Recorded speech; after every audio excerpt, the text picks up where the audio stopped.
Okay, so for our final speaker today, we've had a few mentions of TED, and it was with great surprise and delight back in 2013. Well, first actually back in, I think it was 2009, when I first learned about our next speaker's work, actually at the TED event that took place in Oxford, England in 2009, and then in 2013 to learn that he had been awarded the very first $1 million TED Prize to support his work with regard to wanting to create a school in the cloud. Another great feature, in addition to having Professor Sugata Mitra based at Newcastle University, is that a lot of his research also takes place in Gateshead and in schools around the Northeast, in addition to his project. He has with him today Green Community College. And Professor, are you with us? So can we welcome Professor Sugata Mitra to our stage, as well as his guests.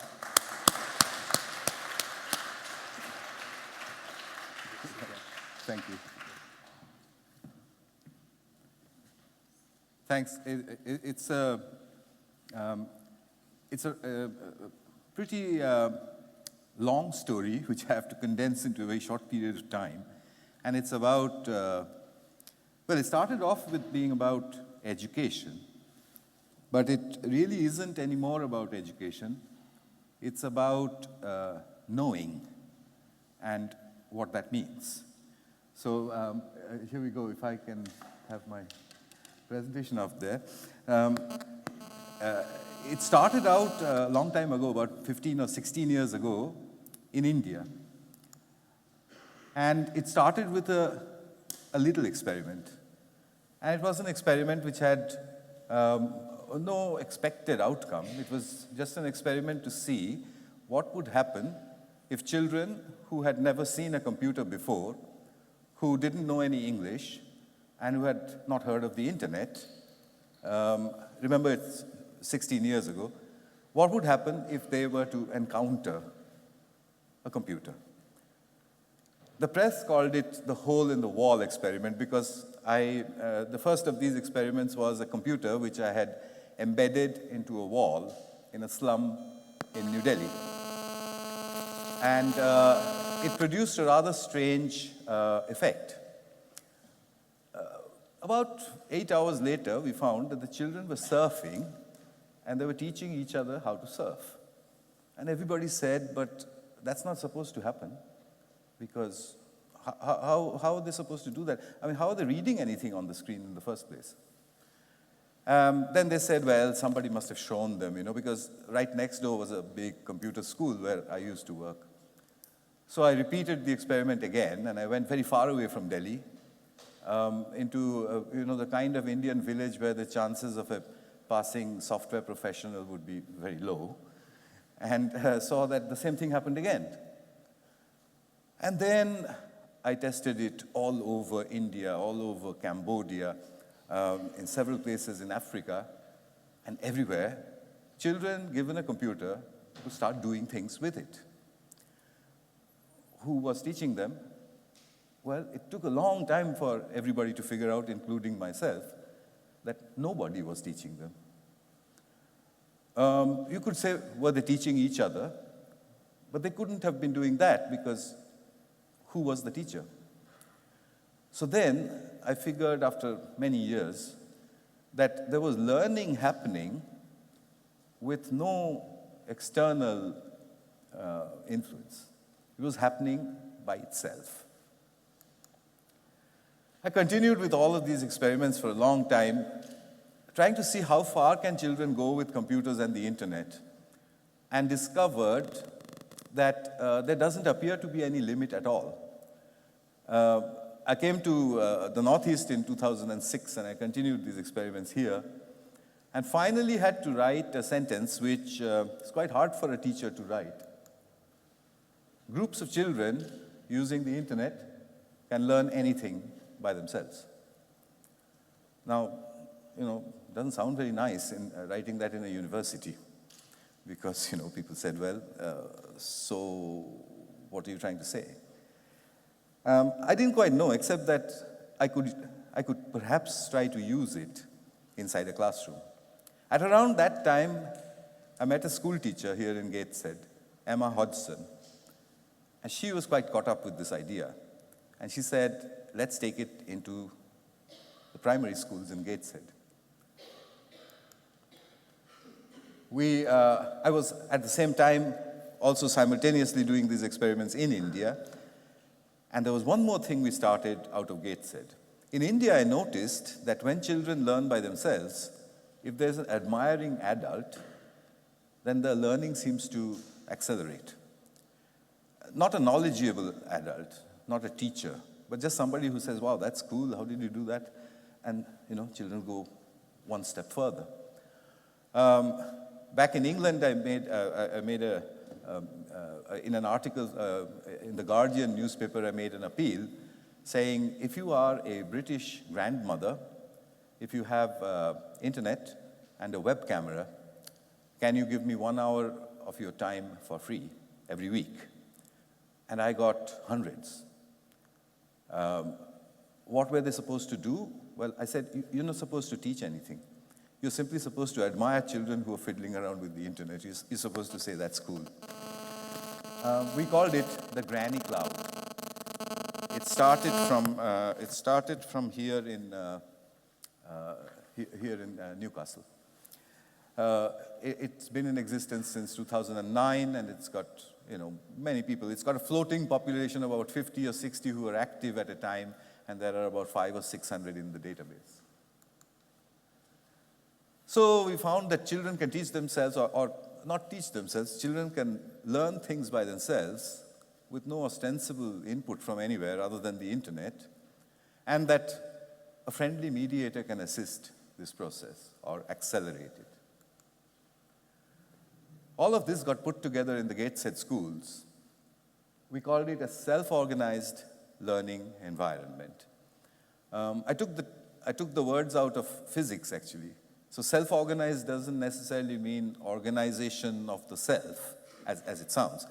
A self-organizing system is one where things happen by itself, like a thunderstorm or like the stock market. It kind of moves by itself. We call it emergent behavior.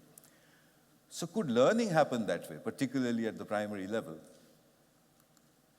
A soul is pretty simple to construct. You need broadband, you need collaboration, and you need encouragement. So that's about it. So what did we do in Gateshead?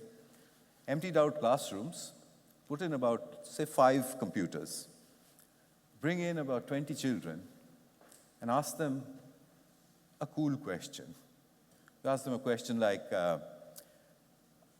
that hair grows longer, as we just heard in the earlier talk? Yes, they'd say, it grows longer. So I'd say, but why? Why does it keep growing longer and longer? Do you think you could figure that out? Because I don't know. And they'd say, why are there only 5 computers? And I'd tell them, well, that's a long story. Because I know that children clustering around the computers is what's important for this whole self-organizing process to happen. And they would start bringing out these big answers. I'll show you a quick video of one of those first ones from 2009. This is St. Aidan's Church of England School in Gateshead.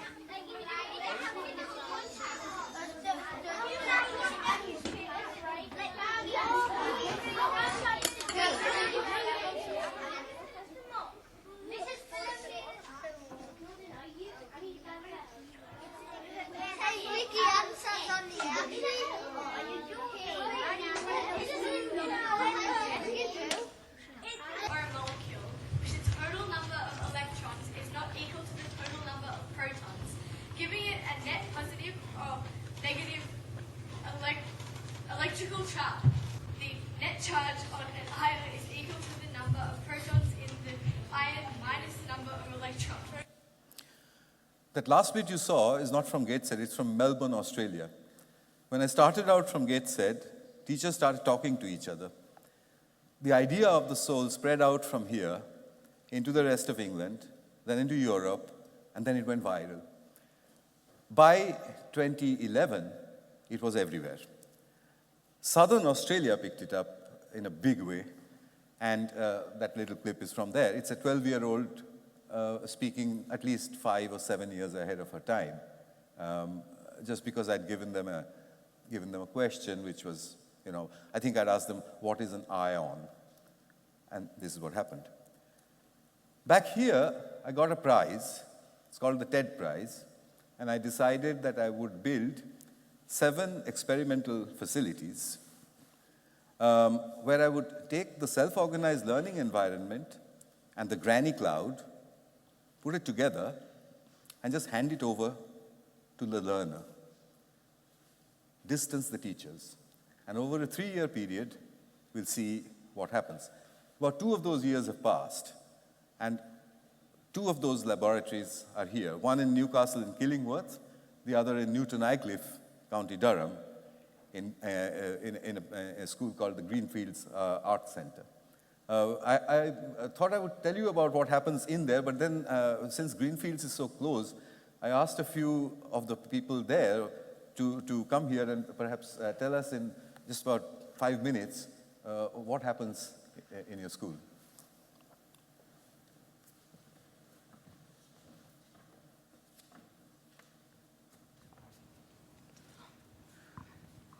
Hi, I'm Alfie. I attend Greenfields Community College in Newton Aycliffe. We are a self-named group, Engine Heads. 3 of the 10 of us are here to tell you about the experiences we have had in the past 2 years. This is Millie and this is Lucy. We would like to tell you about our school in the cloud, Room 13, a self-organised learning environment where we hold soul sessions, which Millie will explain in further detail. If you think of an ordinary classroom, you think of the whiteboard at the front and then all the desks in rows where the students will sit and learn from the teacher. In room 13, which is what we call our soul space, we've got astroturf grass, like false grass, everywhere, even on the computers. There's 6 computers, which the children can work in groups in, and there's paper and things at the back, and there's clouds on the walls. There's a glass window which the teachers can actually look inside of the room to see what they're doing, and a big question on the board behind.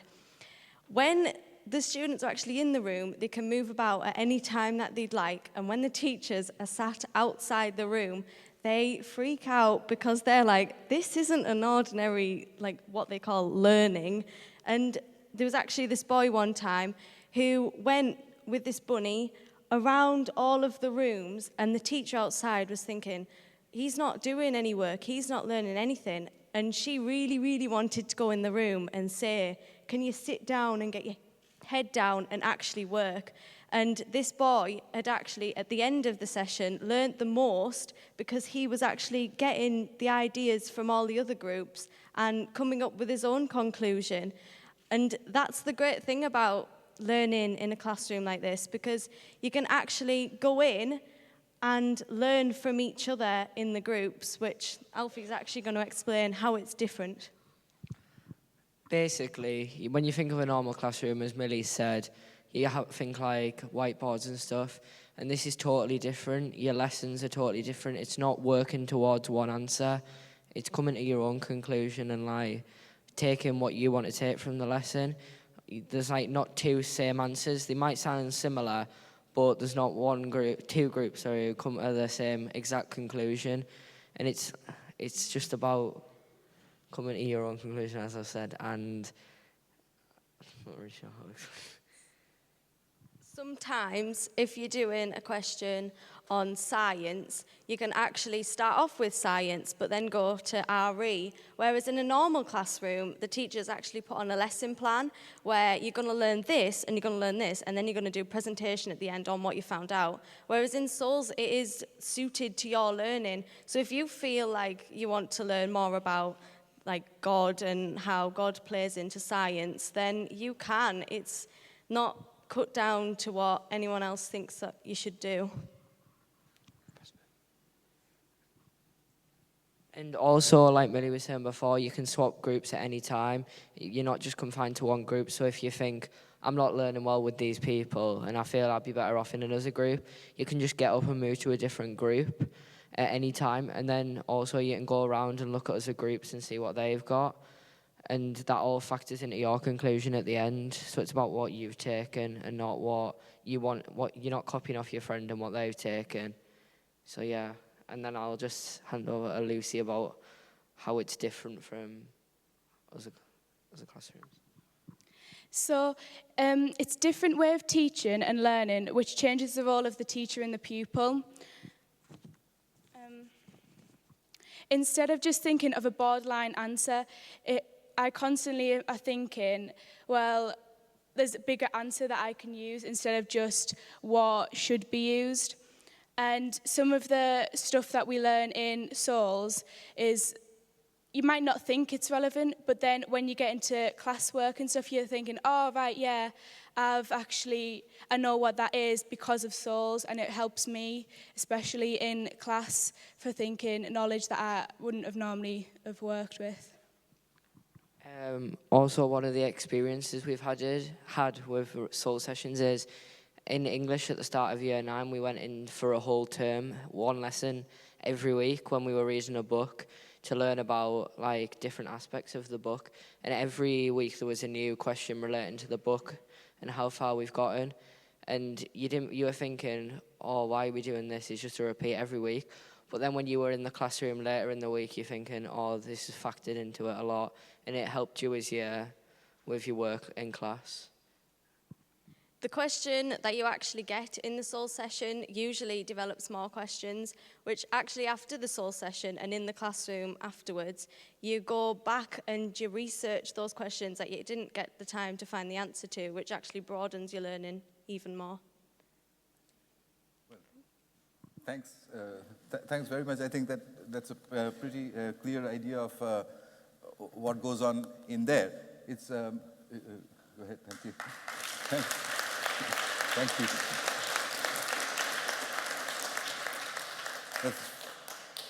That's very well done. And it is, it's the beginning of a new mechanism, a new way of learning. Learning what? And as they said, it kind of rolls subjects into each other. It breaks all the boxes down because in a SOL you're free. You go whichever way you want to go. But there's a problem that I'm working with now, and I'm working at it from the Northeast. It's the challenge of assessment. Who examines whom and for what? This is an office from about 100 years ago. It needed people like that, and those people had to be produced by an examination system, which looks like this. It's still in existence, but this one's from India. But if you see the two pictures, you can make out what that system was designed for. So it isn't a bad system. It's just that it's outdated. It was meant for a time when people had to do the work of machines, and they had to be taught how to behave like a machine. But offices look like this today. They don't look like that 100-year-old office. So I asked myself this question. In order to prepare people for offices like these, should not the examination look like that? So I started about 4 years ago to say, to ask people, why can we not introduce the internet into the examination? And I received a horrified response. A teacher down south of London said to me, but they'll answer everything. So I said, well, don't we want them to? So there was something wrong with that, So I think that letting the internet into the examination will change the entire system. Just think for a second. If you're allowed the use of your tablet phone during the exam, the person who's writing the questions, he has to write questions differently. The teacher has to teach differently. The teacher has to emphasize your searching skills, your collaborative skills, and so on and so forth. The curriculum has to change, not to the things, right now a curriculum is a list of things that we know. It doesn't have to be, because all that is available on the internet. The curriculum should be a list of things that we don't know. We haven't made that curriculum yet. But I do hope that this change will happen out of here. So the School in the Cloud is the TED project, and a very short piece of film will give you an idea of the scope of that project, the global nature of it, guided from the Northeast.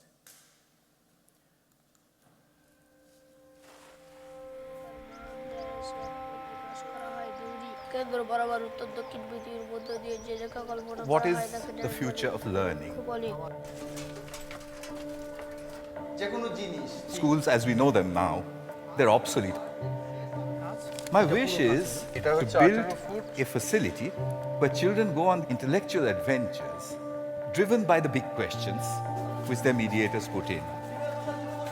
It will be called the School in the Cloud.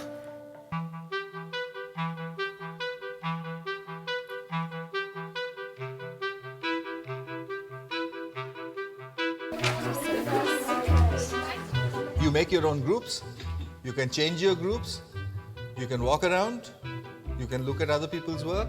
It's anything but a classroom, right? Kurakati may or may not be different from the schools of England, but that's what we are going to look for. কম্পিউটারের কোনো অভিজ্ঞতা নেই যে ওই যে শুধুই জানি কম্পিউটারের নেটওয়ার্ক তারপরে ফোনে যে এই সমস্ত গান ভরে আমার কিছুটা অদ্ভুত অদ্ভুত লাগছে It's 7 minutes from zero to the first game appearing on the screen. And I've seen that happen for the last 15 years everywhere in the world. So I don't think progress is going to be a problem. Almost any kind of order which occurs spontaneously always happens at what's called the edge of chaos. And that's what a soul is. You take some children, you get them into an environment which allows them to be disordered, and then you wait for order to come, and along with order comes learning. 3 দিনের মধ্যে শেখা হয়ে যাবে কারণ আমি হচ্ছে টিপতে টিপতে শিখে গেছি মানে টিপতে টিপতে মানে খোলা বন্ধটা শিখে গেছি ওকে শিখিয়ে দিতে হচ্ছে The worst of the possibilities is that you come back here 5 years later, you be a cowshed. The best of the possibilities is that if the assessment system is changed, you will find it's packed all the time. It's not about making learning happen, it's about letting it happen. So right now the experiment is at a phase where we're looking at whether a soul can be conducted remotely across the internet. And all 7 facilities are ready. They look very different from each other. The one in Newton Aycliffe, from where my friends have come, where it's got astroturf and it's got benches and it looks like a park. And here's another view of it. So that's where this whole thing is happening. But what it's pointing at are 2 things. Will the examination system change? How long will it take?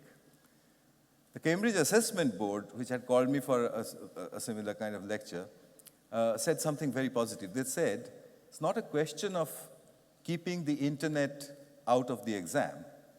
It's a question of when will we let it in? How long can we keep it out? This year, I can say to students, give me your mobile phones. Next year, I'll say, give me your watches. Then I'll say, give me your eyeglasses. Then I'll say, give me your jewelry. How far can we go? It's got to come in. Schools have to stop pretending that the internet does not exist. When we do that, everything will change. How will it change? Well, in a very strange way.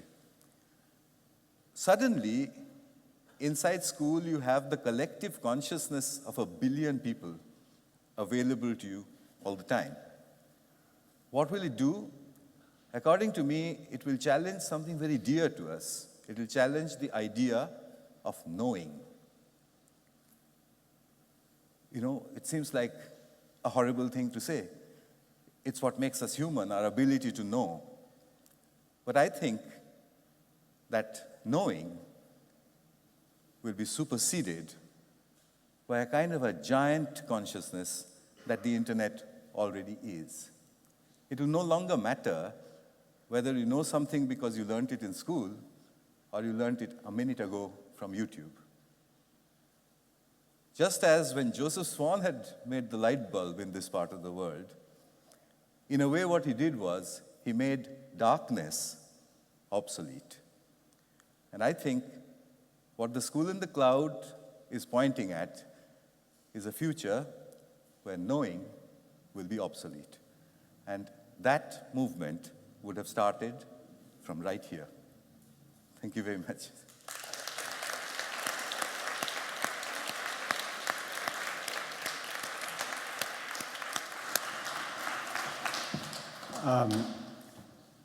It's great to see the progress.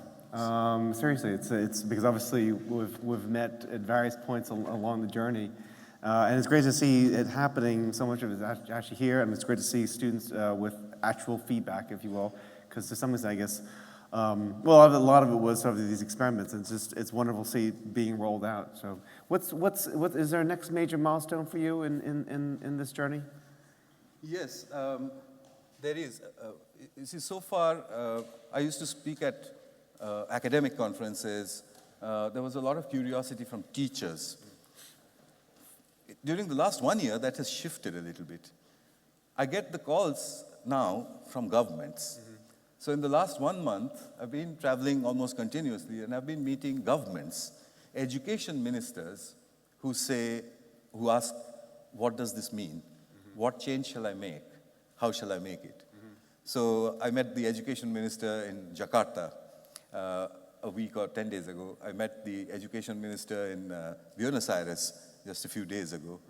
I've been called twice to the Department for Education here in London, each time with the same question. What does it mean to say knowing might be obsolete? What shall we test for? I have to find those answers because it's not enough to simply criticize the system and say that it's too old, it's too obsolete. We have to say what it's going to be replaced by. And I think that answer will come from here. Wow, okay, great, fantastic. Well, obviously look forward to it. And thank you so much for being with us today and closing out a great day. And thanks for bringing your colleagues. Thank you. All right, Thank you. cheers, Professor. Thank you so much.